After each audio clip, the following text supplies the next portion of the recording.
Hello friends, welcome back to my channel দাদা study centre. তো বন্ধুরা, আজকের এই ভিডিওটিতে আমার আলোচনার বিষয় হলো ষষ্ঠ শ্রেণীর যে গণিত বিষয়টা আছে, সেই ষষ্ঠ শ্রেণীর গণিত বিষয়ে তোমরা প্রত্যেকে তোমাদের বইয়ের 211 নাম্বার পেজটি খুলে নাও।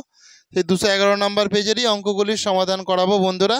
তো দেখো, তোমাদের প্রথম প্রশ্ন যেটা আছে, বলেছে হিসাব করে দেখি শূন্য ছাড়া কোন ক্ষুদ্রতম পূর্ণবর্গ সংখ্যা 12,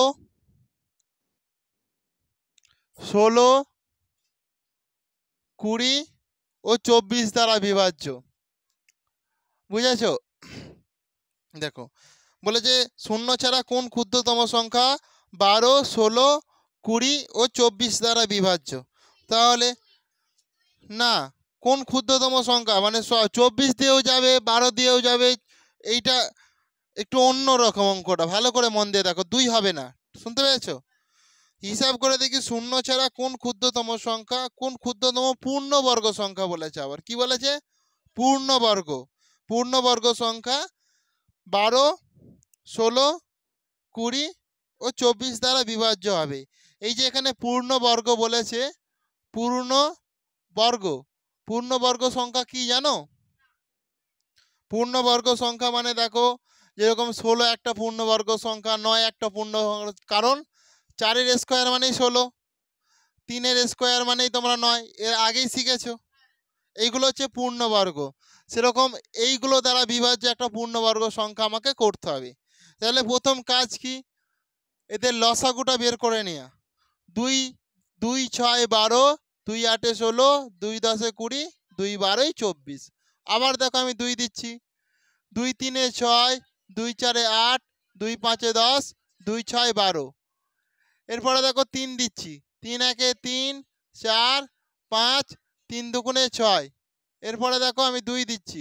1, 2 দুগুণে 4, 5, 2, 1, 2। অতএব দেখো, নির্ণেয় ক্ষুদ্রতম পূর্ণবর্গ সংখ্যা হলো, নির্ণেয় ক্ষুদ্রতম পূর্ণবর্গ, পূর্ণবর্গ সংখ্যা হলো সমান। তাহলে দেখো, এখানে একটা 2, এখানে একটা 2, তাহলে দুটো 2 মিলে যাচ্ছে, মানে এটা আমার পূর্ণবর্গ। তাহলে 2 গুণিতক 2 মানে 4, তো 4 নিশ্চয়ই দেখো 2 এর, তাই তো? তাহলে দেখো এখানেও আবার দেখো, এখানেও দেখো দুটো 2 আছে, তাহলে এই দুটো করে দিচ্ছে, তাহলে 2 গুণিতক 2। তাহলে তাহলে এইটাও কি একটা পূর্ণবর্গ হয়ে যাচ্ছে। আর এখানে কি দেখো, তাহলে এইটা হয়ে গেলে এখানে 5 একটা আছে আর 3 একটা আছে, তাই তো? তাহলে দেখো 3 একটা আছে, তাহলে গুণিতক 3, তাহলে আর একটা দিলে তবে তো পূর্ণবর্গ হবে। সেই জন্য আমি আর একটা 3 দিয়ে দিচ্ছি। এরপর গুণিতক দিচ্ছি। দেখো 5 কটা আছে? একটা। তাহলে একটা 5 দিলে কি পূর্ণবর্গ হবে? আর একটা দিলে তবে তো পূর্ণ হবে। তাহলে আর একটা আমি 5 দিয়ে দিচ্ছি। এরপর এটা গুণ করে যে সংখ্যাটা পাবে, সেটাই হচ্ছে এইগুলো দ্বারা বিভাজ্য ক্ষুদ্রতম পূর্ণবর্গ সংখ্যা। বুঝেছো? তাহলে আমি দেখো 2 দুগুণে 4, 4 দুগুণে 8, 8 দুগুণে 16, 16 5-এ 80। আমি একবার হিসাবে সুবিধার জন্য করছি। 2 দুগুণে 4, 4 দুগুণে 8, 8 দুগুণে 16, 16 5-এ কথায় 80। তাহলে এই 5 দিয়ে গুণ করো। দেখো 5 0 0, 5 5 40, মানে 400। তাহলে এখনো দেখো 3 আছে। দেখো 3 0 0 0, 3 4-এ 12। এখনো দেখো 3 আছে। তাহলে দেখো 3 0 0, 3 4-এ 3 দুগুণে 6, 3, তাহলে 3600 হচ্ছে। 3600, এই 3600 হবে তোমাদের সঠিক উত্তর। এটাই তোমাদের হচ্ছে নির্ণয় ক্ষুদ্রতম পূর্ণবর্গ সংখ্যা, যেগুলো এই 12, 16, 20 ও 24 দ্বারা বিভাজ্য। তাহলে তোমাদের কারো কি আর বুঝতে অসুবিধা আছে? নেই তো? তাহলে করে নাও তোমরা প্রত্যেকে।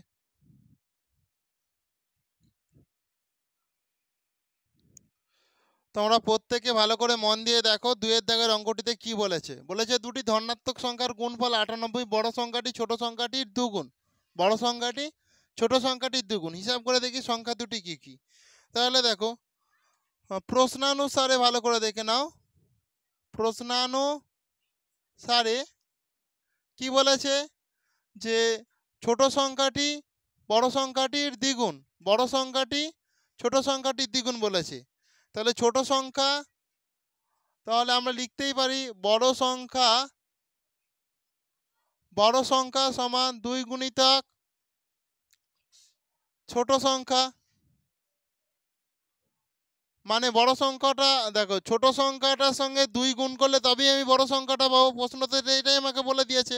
প্রত্যেকে ভালো করে দেখো কি বলছি আমি, সেটা ভালো করে মন দিয়ে শোনো। তাহলে এখান থেকে দেখো আমরা কি করতে পারি।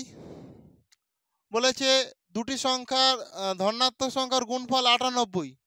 তাহলে বড়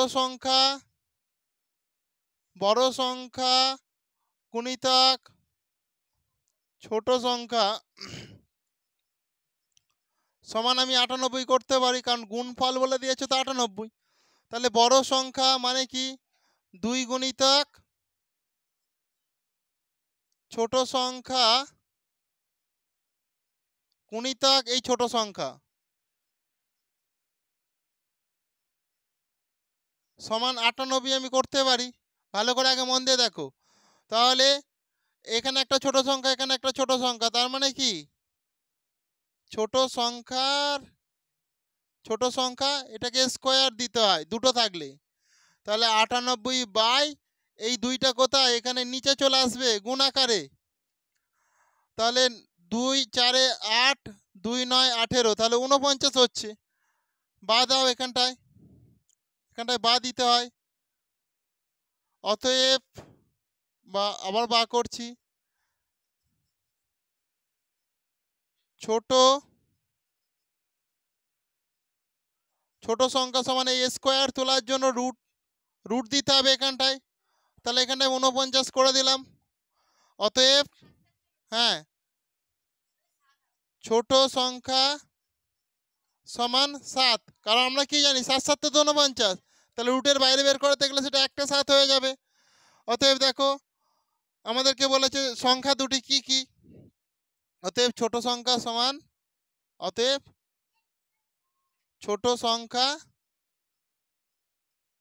সমান 7 এবং বড় সংখ্যা সমান 7 গুণিতক 2। কেন বলো তো? বড় সংখ্যা কি 2 গুণিতক ছোট সংখ্যা, তো তাহলে ছোট সংখ্যা 7 পেয়েছি, সেই জন্য 2 গুণিতক 7 করে দাও। 2 গুণিতক 7, তাহলে 7 দুগুণে কত? 14। এটাই তোমাদের উত্তর। বুঝেছো?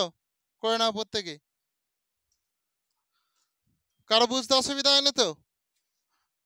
ওকে,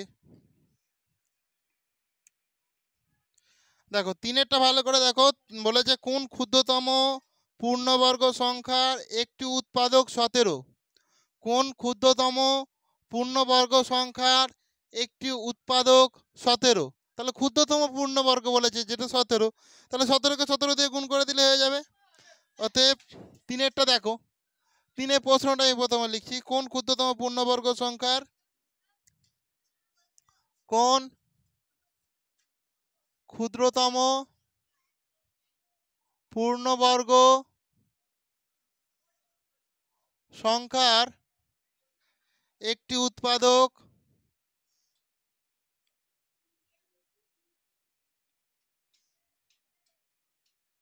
17। তাহলে দেখো ক্ষুদ্রতম পূর্ণবর্গ সংখ্যা লিখবো আমি। ক্ষুদ্রতম পূর্ণবর্গ সংখ্যা সমান 17 গুণিতক 17। তাহলে 17 17 গুণ করলে 289 হয়ে যায়। 289 হবে তোমাদের সঠিক উত্তর। কারো কি অসুবিধা আছে বুঝতে? তো বন্ধুরা আজকের ক্লাসটা আমি এখানেই শেষ করলাম। এই অল্প 3টে অঙ্ক দিয়ে শেষ করলাম। নেক্সট দিন আমি আবার তোমাদের বেসিক ক্লাস করিয়ে দেবো, অসুবিধা নেই। প্রত্যেকে ভালো থেকো, থ্যাংক ইউ। আসছি তাহলে, আজকের ক্লাসটা আমি এখানেই শেষ করলাম।